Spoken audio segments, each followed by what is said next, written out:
Olá pessoas, como vão? Estou bem, obrigado. Red Lynch na área. Hoje veremos diferentes formas de destruir um sistema Linux. Disclaimer: o conteúdo deste vídeo deve ser usado apenas de forma educativa. Não executar nenhum dos comandos aqui mostrados em um ambiente real, sob risco de consequências sérias a qual não me responsabilizo. Primeiro, antes de começar, gostaria de fazer uma breve introdução sobre o assunto. Um sistema Linux pode ser considerado mais difícil de se usar do que suas contrapartes, Windows e Mac, pois ele concede muito mais poder a seu usuário, e confia que este fará um bom uso deste poder e será capaz de cuidar da administração do sistema da melhor forma possível. Esse poder todo exige conhecimento técnico para que seja aproveitado ao máximo. No Linux, você está no controle do seu sistema, diferente de outros sistemas que tomam várias dessas decisões por baixo dos panos por conta própria, sem que o usuário sequer fique sabendo. Em resumo, a troca que você faz ao escolher sistemas como o Windows é menos responsabilidade sobre o sistema em troca de menos poder sobre ele. Sendo assim, existe um usuário em toda a máquina Linux, geralmente chamado de root, que tem, por padrão, controle total sobre o sistema Linux subjacente, a não ser que o sistema esteja usando ferramentas de segurança específicas que vetam acesso a certas coisas até mesmo do root. O comando sudo é usado como um prefixo para diversos comandos, capazes de causar algum efeito sério no sistema. Quando usado, a senha do usuário root será requisitada para prosseguir com a execução. Assim, você decide o que executar em sua máquina. Começaremos pelo clássico comando rm-rf /, que apaga recursivamente todo o sistema de arquivos a partir da raiz, inclusive arquivos essenciais para o funcionamento próprio do sistema, como arquivos de configuração em /etc e arquivos que tratam de conexão com os periféricos em /dev. Após a execução deste comando, o sistema não será nem mesmo capaz de iniciar. A única solução possível para corrigir um sistema que passou por isso é formatando a máquina. Este comando apaga inclusive o arquivo que define a si mesmo. Logo, após apagar o arquivo /uzr, /bin, /rm, nem mesmo chamar o comando novamente será possível. O terminal e o próprio comando só se manterão executando, pois durante a execução de cada processo, o sistema operacional cria uma cópia desses arquivos, que é excluída assim que o processo termina. Como o rm não envia os arquivos para a lixeira, e sim os apaga permanentemente, é um dos comandos mais danosos que podem ser executados num sistema Linux. Se está gostando do vídeo, por favor, deixe seu like e se inscreva no canal, ative o sininho para mais novidades no mundo da informática e deixe um feedback respeitoso nos comentários deste vídeo. Continuando, um arquivo essencial para o funcionamento do sistema é /etc/passwd, responsável por guardar as senhas criptografadas dos usuários do sistema. Se este arquivo for apagado, editado ou sobrescrito, o login no sistema poderá se tornar impossível. Você não será capaz de passar da tela de login. Pior do que isso, muitos programas possuem seus próprios usuários, para executar suas tarefas de rotina. Cada programa no Linux só tem acesso concedido àquilo que precisa para funcionar. Esse controle de usuários é feito através desse arquivo. Logo, ao rodar este comando, uma tela preta eterna tomará sua máquina. Felizmente, existe um arquivo chamado /etc/passwd-, que serve de backup. Logo, se você, a partir de métodos como modo de recuperação e live CD ou pendrives, conseguir renomear este arquivo, o problema será resolvido. Outra coisa a se ter cuidado são os serviços. Serviços são programas que sempre estão em execução numa máquina Linux e são essenciais para o funcionamento de algum recurso do sistema. Ao alterar os arquivos de definição de serviços em /etc/systemd, o sistema pode deixar de funcionar ou continuar funcionando parcialmente. Assim, meramente parar ou reiniciar determinados serviços pode causar os mais diversos efeitos no seu sistema.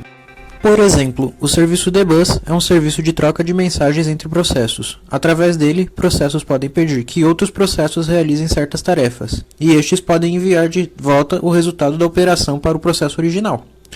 Essa troca de pedidos e resultados pode ser feita através do dbus, e muitas aplicações se baseiam nessa troca, como o próprio GNOME. Ao pará-lo ou reiniciá-lo, você verá uma tela preta eterna em sua máquina. Ele pode não ser danoso ao simplesmente pará-lo com systemctl stop. Basta reiniciar o computador e tudo volta a funcionar.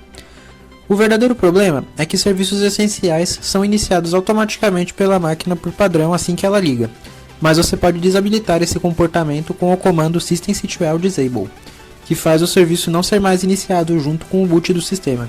Assim, ao desabilitar o dbus, você pode ter de entrar no modo de recuperação do sistema, ou formatar a máquina para corrigir o erro. Uma outra coisa que devemos ter cuidado é ao executar shell scripts com permissão de superusuário. Shell scripts, em uma definição simplista, são coleções de comandos de terminais, que são descritos num arquivo de extensão .sh geralmente, e executados sequencialmente. Logo, qualquer dos comandos apresentados neste vídeo, ou comandos igualmente perigosos, podem estar descritos entre suas linhas. Normalmente, qualquer comando cujos efeitos são drásticos ao sistema exigirá permissão de superusuário para ser executado. O sudo é uma camada de proteção essencial para isso, tanto que é muito comum o Linux exigir sua senha para realizar mais diversas tarefas. Isso significa que esses comandos só serão executados em duas situações, sobre seu consentimento ou caso a senha do root tenha sido roubada. Isso pode ser até irritante à primeira vista, porém, essa capacidade que o Linux oferece de você ter que permitir que tudo aconteça por sua escolha é o que torna tão seguro. Não existe barreira de segurança mais difícil de transpassar do que um usuário capacitado. Um exemplo disso seria a definição de algo que chamamos de uma bomba fork, que consiste numa função que chama a si mesmo recursivamente, criando processos em background a cada execução, de forma exponencial. Isso irá gerar, eventualmente, um uso de 100% do CPU da sua máquina, impedindo que a máquina processe as tarefas básicas para o seu funcionamento de forma devida, assim podendo gerar efeitos que vão de uma simples tela preta ao desligamento da máquina em casos mais extremos. O que pode tornar uma bomba fork perigosa é o fato dela levar um tempo para começar a gerar efeitos, especialmente em máquinas mais poderosas. Num primeiro momento pode-se nem notar que há uma bomba fork em execução, mas de qualquer maneira, uma das suas principais fraquezas é que os processos que ela cria geralmente são organizados numa hierarquia, numa espécie de árvore binária, e estão sempre atrelados a um processo raiz. Isso significa que se esse processo raiz for parado, todos os processos filhos criados pela bomba fork serão parados junto, assim finalizando o ataque. Porém, num sistema lento pode ser difícil identificar esse processo e, por fim, pará-lo. Algo que pode passar despercebido à primeira vista é a alteração de permissões de propriedade de arquivos-chave no sistema. Como cada programa no Linux tem um usuário próprio, especialmente serviços, mudar a permissão de alguns arquivos ou mudar o dono desses arquivos pode impedir que esses serviços funcionem propriamente. Para testar o dano que esses comandos causem, teste sempre uma máquina virtual, pois os danos que eles podem causar são drasticamente reduzidos. Da mesma forma, uma boa prática de segurança é usar máquinas virtuais para testar shell scripts de origem suspeita, através de diretórios compartilhados entre o host e a máquina virtual. Isso deve ser usado no caso do qual o sistema hospedeiro é de importância crítica para o funcionamento da empresa ou ambiente similar.